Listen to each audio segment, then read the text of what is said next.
The morning sky above New Haven burned orange and red, not from sunrise, but from the fires that had been burning for 7 days straight. Texani pressed his forehands against the crystal window of the control tower and watched another piece of his world die. The Korthak ships hung in the sky like black clouds. Every few hours they would fire their weapons at something new. Yesterday it was the water treatment plant. The day before, they destroyed the main power station. Today, they were taking their time with the last orbital defense platform. Texani was the colony administrator. That meant he was supposed to keep everyone safe. But how could he protect 20,000 Zilani from ships that could destroy buildings with a single shot? His people were miners and farmers, not soldiers. They had built New Haven to be a peaceful place among the crystal caves and silver trees of Kepler 442b. Administrator called Vexlar from across the control room.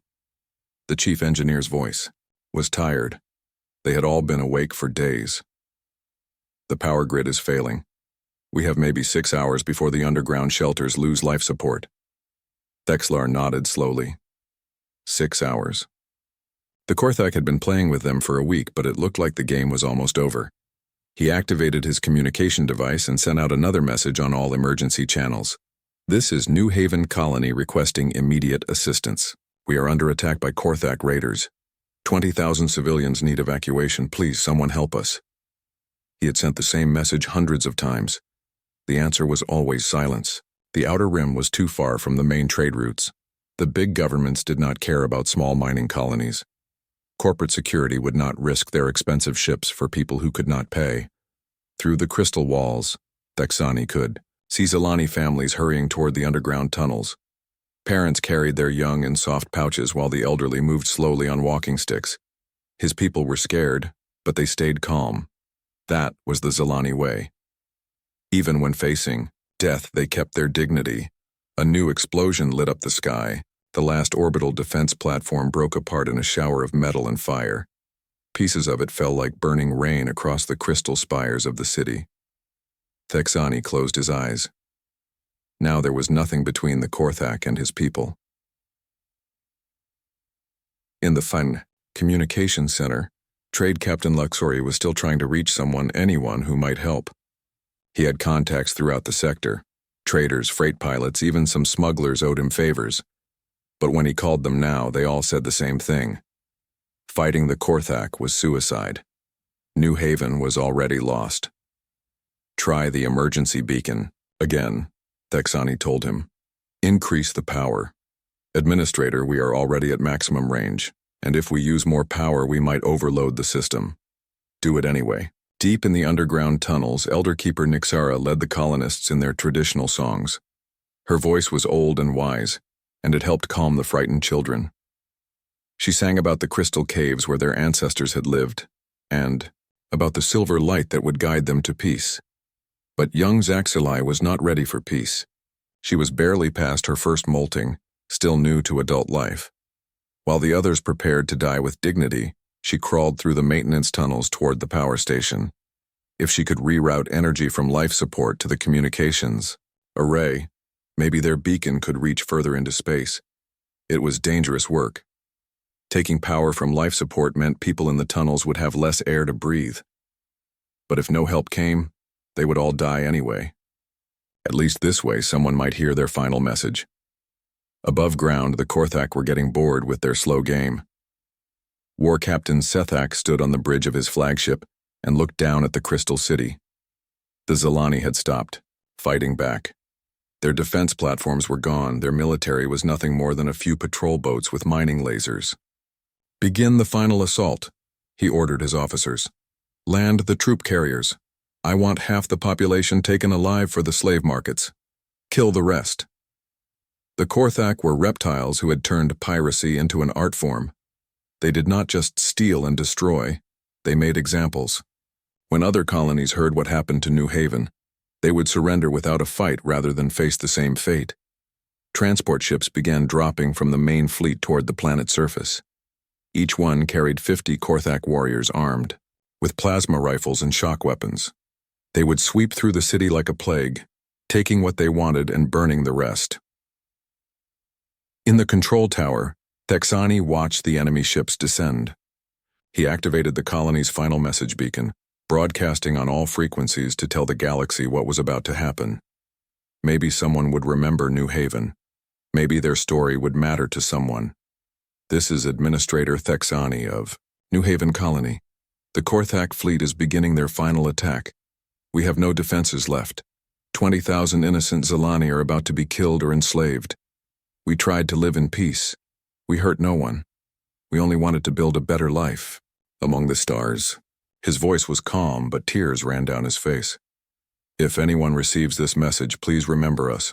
Remember that we existed. Remember that we tried to be good. Young Zaxali finished her work in the power station. Warning lights flashed red as life support systems began shutting down throughout the colony. But the communication array now had 3 times its normal power.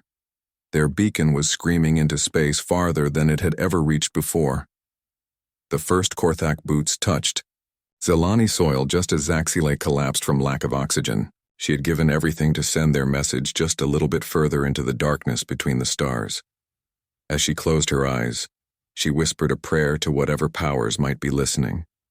"Please," she said, "someone help us." The crystal caves deep beneath New Haven had never been so crowded. 20,000 Zilani pressed together in the ancient tunnels their ancestors had carved from living rock. The air was getting thin. Emergency lights cast strange shadows on the walls, making everything look like a dream. But this was no dream. This was their final hour. Elder Keeper Nixara moved slowly through the crowds, her old hands touching shoulders and whispering comfort. She was over 300 years old, ancient even by Zilani standards. She had seen many things in her long life, but she had never seen her people face complete destruction. "Gather close, little ones," she called to the frightened children. Her voice was still strong despite her age. "Let me tell you about the great journey our people will take when the silver light calls us home." The children huddled around her.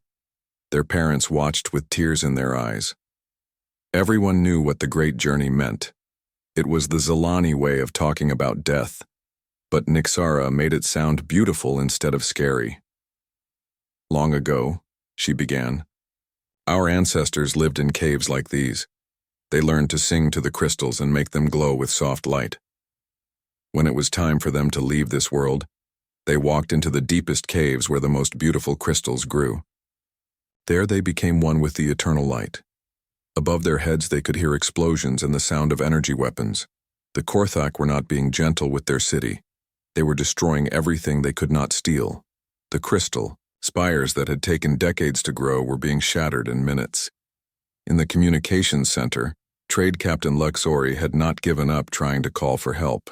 His fingers moved quickly over the control panel, switching between different emergency frequencies. He had been a trader for 40 years. He knew every spacer, smuggler, and freight captain in this part of the galaxy. Freelancer vessel morning. "Star, this is Luxori. Please respond. We have women and children here who need evacuation. Static. Corporate security ship defender. This is an emergency.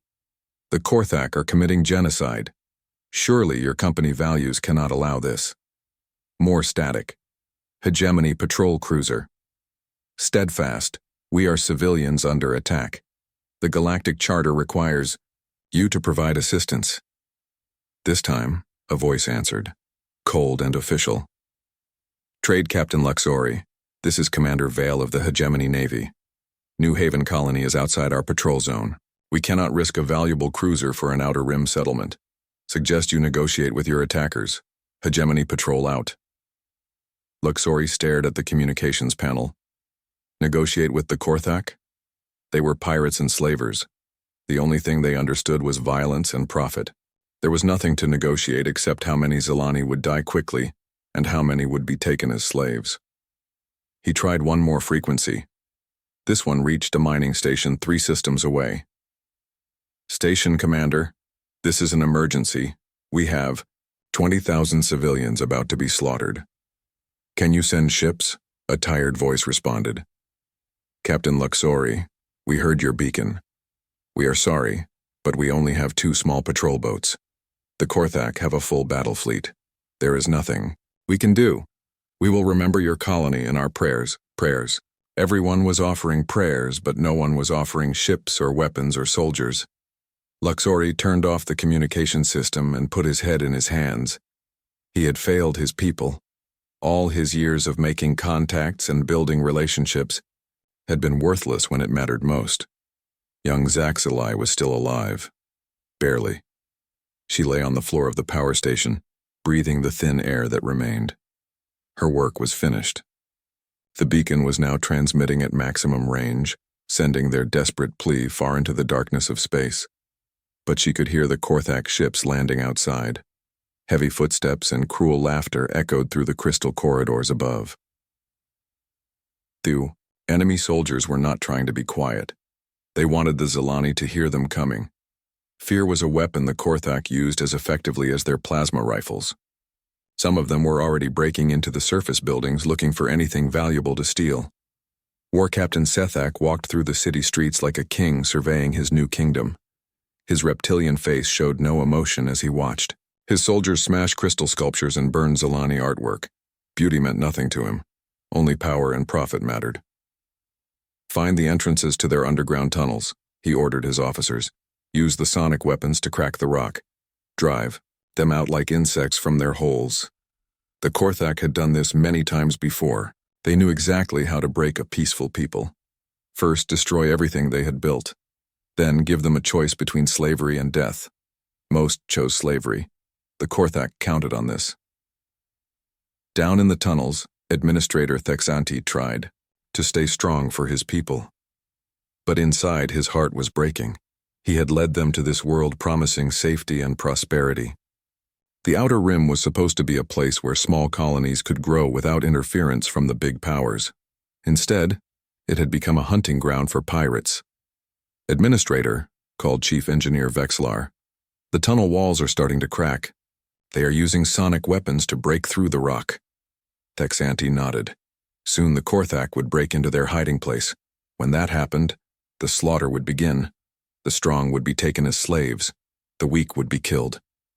The children. He tried not to think about what would happen to the children. Elder Keeper Nixara continued her stories, even as dust began falling from the ceiling. Her voice never wavered, never showed fear. She told the children about heroes from the old times, brave Zelani who had faced impossible odds and found ways to protect their people. But Elder Keeper asked a small child, "Where are our heroes? Now? Why is no one coming to save us?" Nixara was quiet for a moment. Then she smiled and touched the child's head gently. "Heroes do not always wear armor or carry weapons, little one. Sometimes a hero is someone who refuses to give up hope when everything seems lost. Sometimes a hero is someone who keeps trying to help others even when they are afraid." The tunnel walls shook as sonic weapons hit them again. Cracks appeared in the ancient crystal, and chips of rock fell like tears. The Korthak were getting closer. Soon they would break through and 20,000 innocent lives would be snuffed out like candles in the wind. But far away in the darkness between the stars, something had heard their desperate beacon.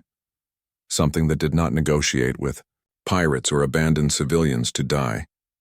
Something that was already moving toward them at impossible speed, carrying weapons that could turn the tide of any battle. The Zelani did not know help was coming. All they could do was hold each other in the darkness and wait for the end. But their beacon continued to scream into the void, carrying their final message farther than they had ever dared to hope. Someone was listening. 3 light-years away from New Haven, the human deep patrol cruiser UES Retribution drifted silently through the darkness between the stars. Captain Jake Murphy was in his quarters reading reports when the emergency beacon hit their communications, a ray like a punch to the gut. "Captain, to the bridge," came the voice of First Officer Lisa Rodriguez over the ship's communication system. Her voice was tight with urgency. "We have a priority distress call. You need to hear this." Murphy was on his feet and moving before she finished speaking. He had been a starship captain for 15 years, and he knew that tone. Something bad was happening and someone needed help fast. The bridge of the Retribution was dark, except for the glow of control panels and display screens. The ship was built for war, not comfort. Every surface was metal and plastic designed to survive combat. but the crew that ran her had hearts as big as the weapons she carried. "What do we have, Lisa?" Murphy asked as he stepped onto the bridge. "Distress beacon from the Kepler system," Rodriguez replied. She was a small woman with dark hair and sharp eyes that missed nothing. "A Zilani colony called New Haven. They say they are under attack by Korthak raiders." She played the recording. The voice was alien, but the fear in it was universal. "This is New Haven colony requesting immediate assistance. We are under attack by Korthak raiders. 20,000 civilians. Need evacuation. Please, someone help us." Murphy felt his jaw tighten. 20,000 people. Families. Children. And the Korthak were animals who took pleasure in causing pain. "How far are we from their position?" Navigator Pete Collins looked up from his station. He was young, maybe 25, with sandy hair, and a talent for numbers that amazed even the ship's computers. 3.2 light years, Captain. At normal cruise speed, it would take us 4 days to get there." 4 days, Murphy repeated. "Those people will be dead in 4 days." He looked around the bridge at his crew. These were good people, the best.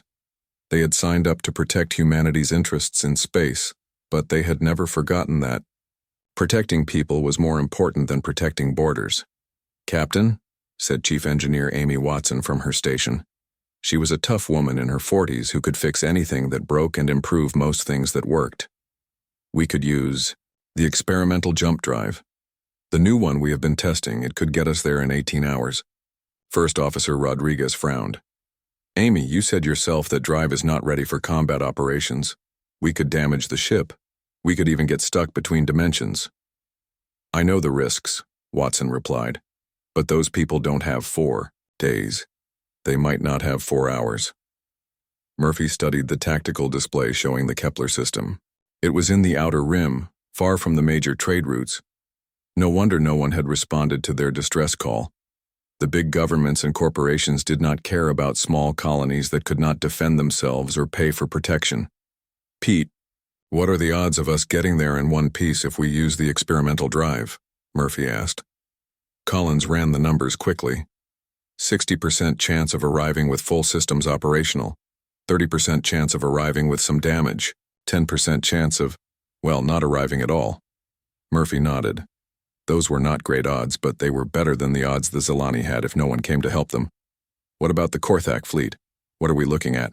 Combat specialist Tony Clark spoke up from his weapons station.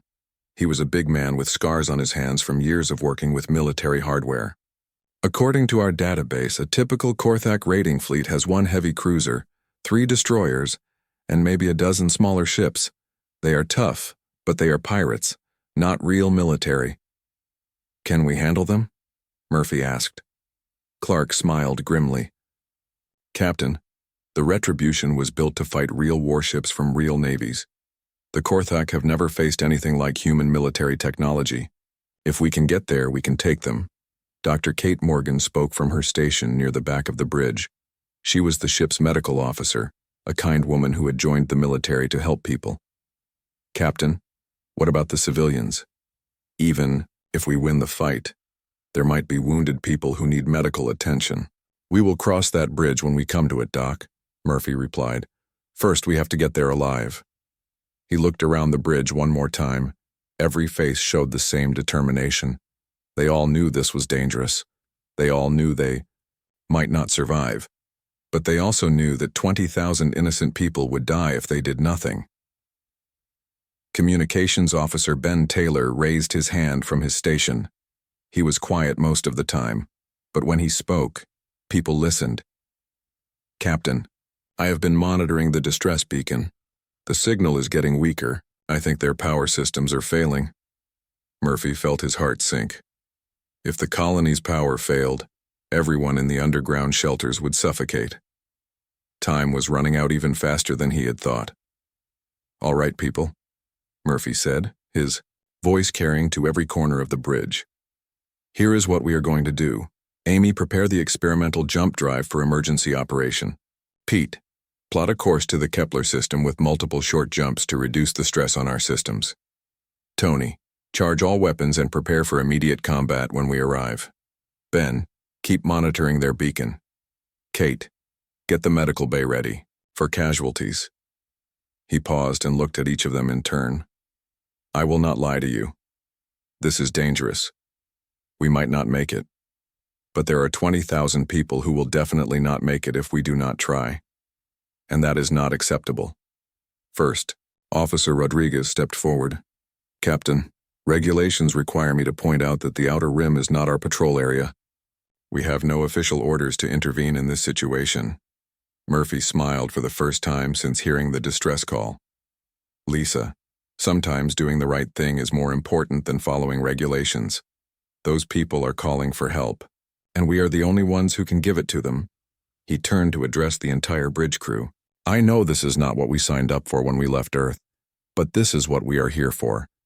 This is why humanity builds ships like the Retribution. Not to conquer worlds or steal resources, but to protect people who cannot protect themselves. The crew began preparing for the dangerous journey ahead.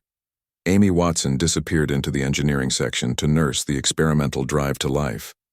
Pete Collins plotted jump coordinates with careful precision. Tony Clark ran diagnostics on weapon systems that had never been fired in anger. As the ship's engines began to hum with increasing power, Murphy stood in the center of the bridge and thought about the message they had received. He had heard fear in that alien voice, but also hope. Someone out there believed that help might come. Someone believed that the universe contained people who cared about strangers. Captain, called Watson from engineering over the communications system. Jump drive is online. We are ready to go. Murphy took a deep breath. All stations prepare for emergency jump sequence. We are going to remind the galaxy why nobody messes with innocent people while humans are around to stop them. The stars outside began to shift and blur as the Retribution prepared to leap across impossible distances to answer a desperate call for help. In 18 hours, the Korthak would learn what happened when humans heard someone crying in the darkness. They were coming. The UES Retribution dropped out of hyperspace at the edge of the Kepler system, like a ghost materializing from thin air. The ship's advanced stealth systems made it invisible to most sensors, giving Captain Murphy and his crew a perfect view of the horror unfolding around New Haven. My God, whispered First Officer Lisa Rodriguez as she stared at the tactical display. The Korthak fleet was spread out across the system like a pack of wolves around wounded prey. Fires burned on the planet's surface where the Crystal City had once stood. Debris from destroyed orbital platforms drifted through space like metallic snow. How many ships? Murphy asked, his voice cold as winter steel. Combat Specialist Tony Clark ran his scanners over the enemy fleet. 1 heavy cruiser, 4 destroyers, and 15 smaller vessels. Just like we expected, Captain. They are holding position in low orbit while their ground forces finish the job. On the communications array, Ben Taylor was picking up scattered transmissions from the planet. Most were Korthak voices coordinating their attack, but occasionally he caught fragments of something else. Zalani voices, growing weaker by the hour. Captain, Taylor said quietly, I am getting some signals from underground. The colonists are still alive, but their power is almost gone. Maybe 2 hours of life support left. Murphy nodded grimly. 2 hours to save 20,000 people? It would have to be enough. War Captain Sethak stood on the bridge of his flagship, the Bloody Fang, watching his soldiers work. The Zalani had put up no real fight. Their small defense force had been swept aside like dust in a storm. Soon his ships would be loaded with slaves and stolen goods, and the galaxy would have another example of what happened to colonies that refused to pay protection money. War Captain, called his sensor operator. I am detecting some unusual readings at the edge of the system. Could be a malfunction. Sethak barely glanced at the display. Probably debris from one of their satellites. Keep monitoring the surface. I want to know the moment our ground team secure the tunnel entrances. He had no idea that death was watching him from the darkness, waiting for the right moment to strike. On the Retribution, Murphy gathered his senior staff around the tactical table. The holographic display showed the Korthak positions in perfect detail. Amy Watson had outdone herself with the stealth systems. The enemy had no idea they were there. Here is the plan, Murphy said. pointing to the enemy flagship. We take out their command ship first. Without Sethak giving orders, the rest of the fleet will panic. Tony, I want precision strikes on their engines and weapons. Disable as many as possible, but destroy any that threaten civilians. Clark smiled grimly. Understood, Captain. What about their ground forces? That is where we come in, said Marine Lieutenant Alex Turner, who had joined them from the ship's small complement of ground troops. He was a quiet man who spoke softly but carried weapons that could level buildings. My team can drop directly onto the surface and neutralize their landing parties. Dr. Kate Morgan looked worried. Alex, there are civilians down there. How do you avoid hitting them? We use the non-lethal weapons, Turner replied. Stun. Grenades. Sonic disruptors. Sleep gas. The Korthak will go down, but they will wake up later with headaches instead of dying. Murphy liked that. Humans were deadly when they needed to be, but they tried to avoid unnecessary killing when possible. It was one of the things that made them different from most species in the galaxy. Communications plan? Murphy asked. Ben Taylor checked his equipment. I can jam their frequencies during the initial attack. Once we have control of the situation, I will broadcast surrender terms on all channels. What surrender terms? Rodriguez asked. Murphy's smile was cold as vacuum. Simple. They leave the system immediately and never come back. Any ship that tries to run with Zilani slaves or stolen goods gets turned into scrap metal. The plan was ready. The crew took their positions. Murphy walked to his command chair and looked out at the stars. Somewhere down on that planet, 20,000 innocent people were waiting to die. Not today. Not while humans drew breath. All stations, report ready status, Murphy ordered. One by one, his officers confirmed they were prepared, weapons charged, Marines ready to drop, medical bay prepared for casualties, engineering standing by for maximum power. Murphy opened a communication channel to the Korthak fleet. It was time to announce their presence. Korthak vessels, this is Captain Jake Murphy of the United Earthship Retribution. You have exactly 60 seconds to withdraw from this system or face the consequences. On the Bloody Fang, Sethak nearly fell out of his command chair. Where had this human ship come from? His sensors showed nothing, but the voice was coming through loud and clear. Human, Sethak replied, his voice full of arrogant laughter. You are one ship against an entire fleet. Withdraw now and we might let you live long enough to become a slave. Murphy checked his chronometer. 50 seconds, Sethak. I suggest you use them wisely. The Korthak war captain snarled in rage. How dare this mammal threaten him? All ships, find that human vessel and destroy it. Show these soft-hearted fools what happens when they interfere with Korthak business. Murphy watched. The enemy ships scrambled to find him. Their sensors swept back and forth across space. But the Retribution's stealth systems were beyond anything they had ever encountered. Time's up, Murphy said calmly. Tony, light them up. The Retribution's main railgun fired first. A tungsten slug accelerated to 10% of light speed crossed the distance to the Bloody Fang in less than a second. It hit the enemy flagship's engine section with the force of a small nuclear weapon, sending pieces of armor spinning into space. Sethak was thrown to the deck as his ship shuddered under the impact. Warning lights flashed red across his bridge. Damage report, he screamed. Main engines offline, weapons at 50%. How did they do that? Before anyone could answer, the Retribution fired again. This time, the target was one of the Korthak destroyers. The human plasma cannon superheated the enemy ship's armor until it glowed like a small sun, then cut through it like a knife through soft metal. There, shouted a Korthak sensor operator. I can see them. 3,000 kilometers off our starboard side. But by the time the Korthak weapons turned to fire, the Retribution was gone, moving faster than their targeting systems could track. Human ships were built for speed and agility as much as firepower. Tony Clark worked his weapons console like a master pianist playing a deadly symphony. Railguns hurled tungsten death across space, while plasma cannons turned enemy armor into molten metal. Point defense systems swatted aside Korthak missiles with contemptuous ease. The technological gap was horrifying to witness. The Korthak were using weapons that were advanced by galactic standards, but human military technology was decades ahead of anything else in known space. What had taken them hours to destroy on the planet's surface, the humans were undoing in minutes. Enemy destroyer disabled, Clark reported. Heavy cruiser losing atmosphere on decks 4 through 7. 2 frigates are trying to run. Let them run, Murphy replied. But scan them first. Any ship carrying slaves or stolen goods gets stopped permanently. Down on the planet's surface, Marine Lieutenant Turner's drop pods slammed into the ground, around Korthak positions like meteors. The enemy soldiers barely had time to raise their weapons before human stun grenades turned their world into a kaleidoscope of light and sound. Turner and his team moved through the crystal ruins with surgical precision.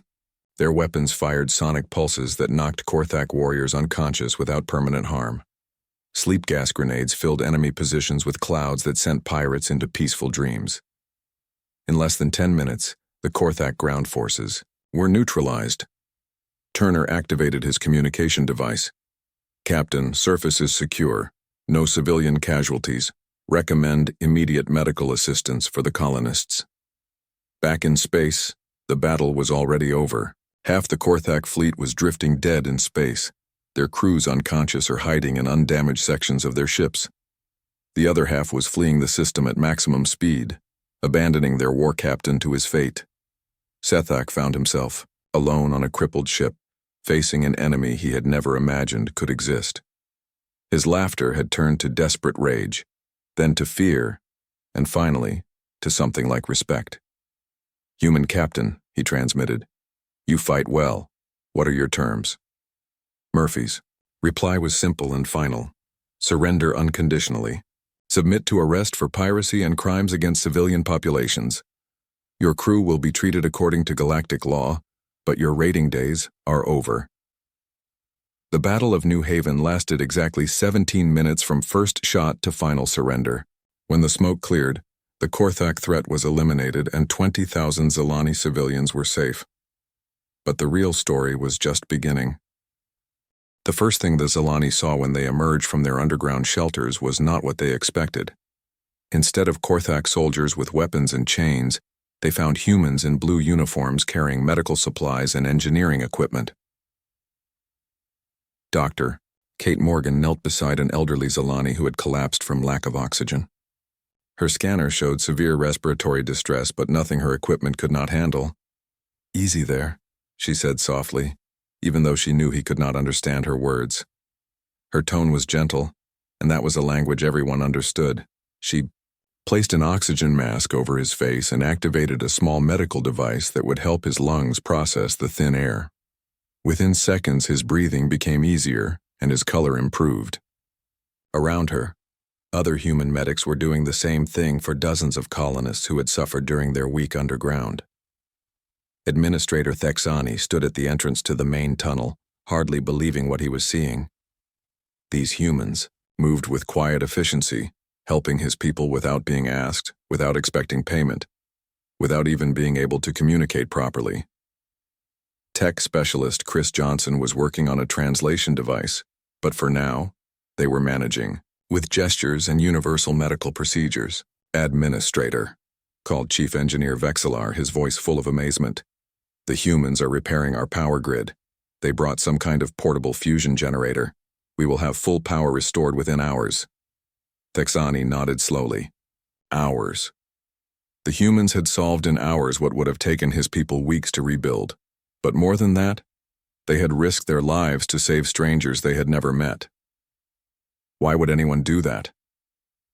Captain Jake Murphy walked through the crystal city surveying the damage. The Korthak had been thorough in their destruction, but the basic infrastructure was intact. His crew was already working to restore essential services while his Marines kept watch for any enemy soldiers who might be hiding. Engineer Amy Watson approached him, her hands dirty from working on the colony's communication array.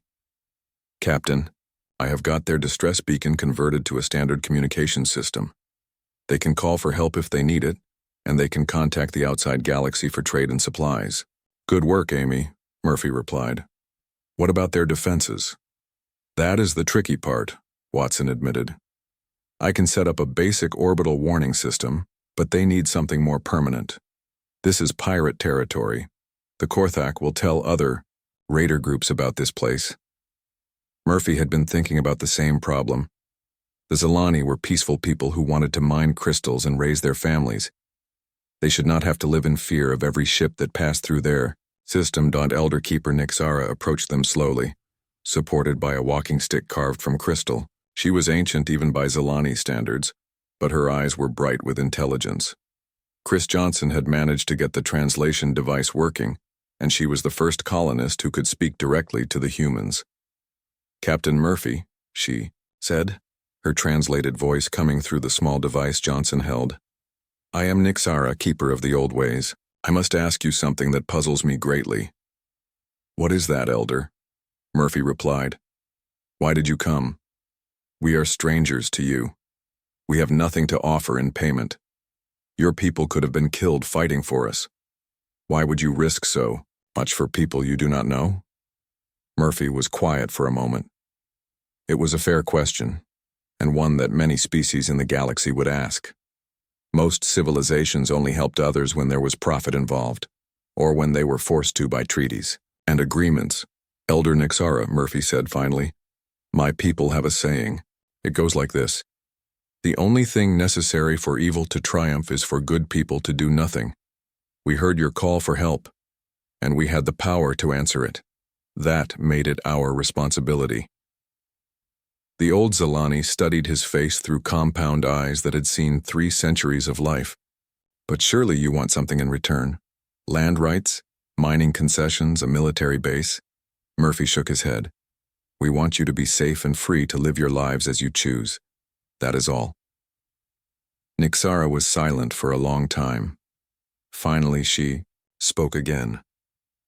In all my years, I have never met a species like yours. The galaxy is full of traders who want profit, governments who want territory, and pirates who want slaves. But you want nothing except to help. That is not entirely true, Murphy admitted with a small smile. We do want one thing.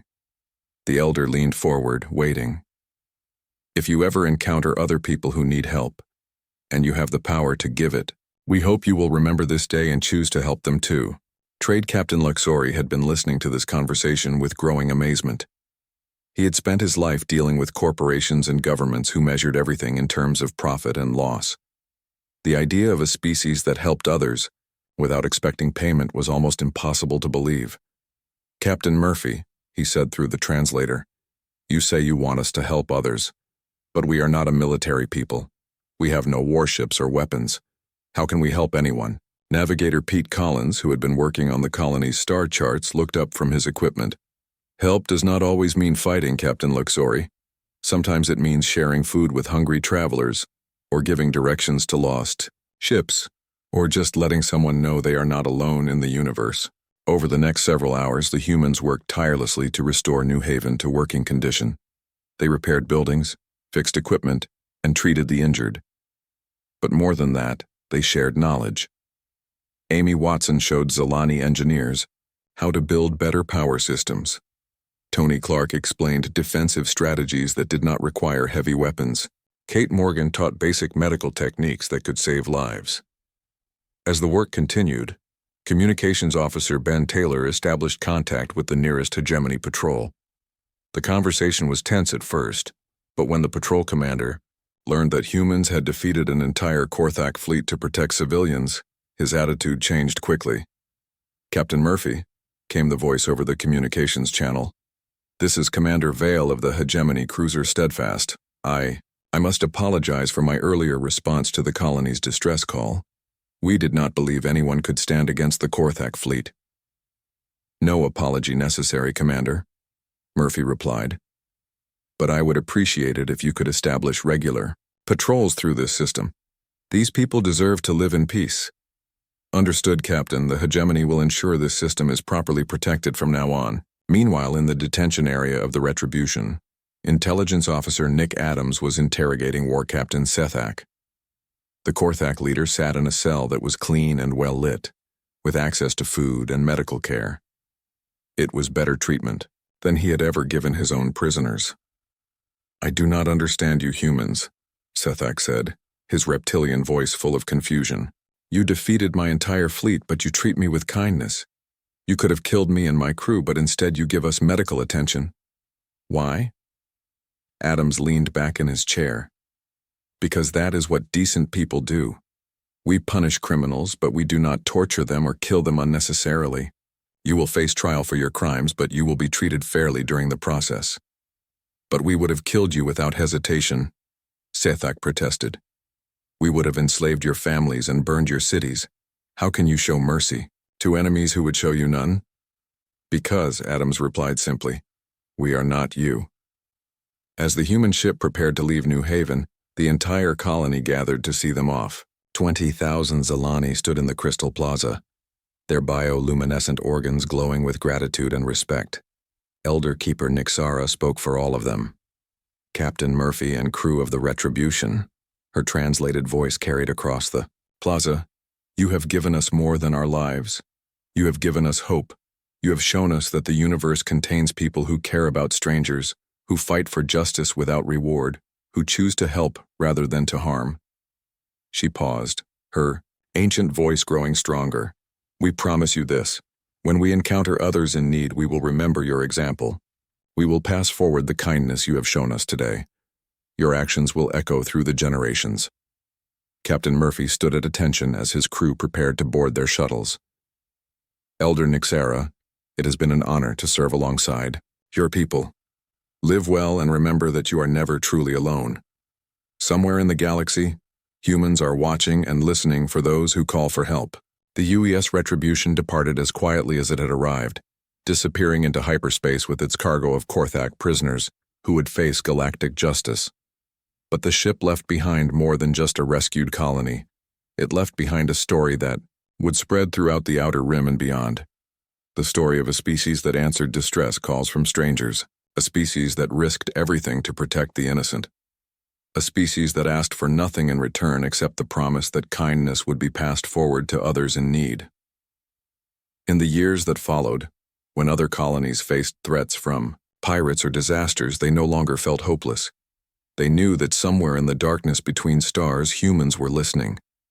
And if they called for help, that help would come roaring out of the void with weapons hot and hearts full of determination to protect those who could not protect themselves.